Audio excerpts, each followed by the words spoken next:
Hey everyone, welcome to urtechduck. In this quick tutorial, I'll show you how to customize your availability on Calendly so you stay in control of your schedule. Let's get started. First, log into Calendly and go to your event types. Click on the event you want to customize, then head over to the availability section and click on the edit icon. Here, you can set your weekly availability.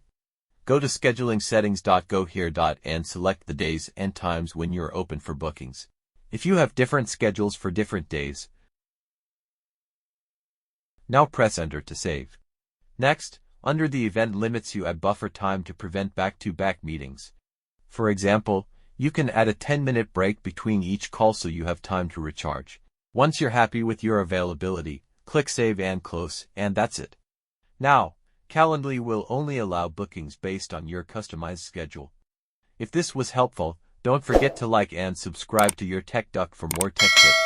See you in the next one.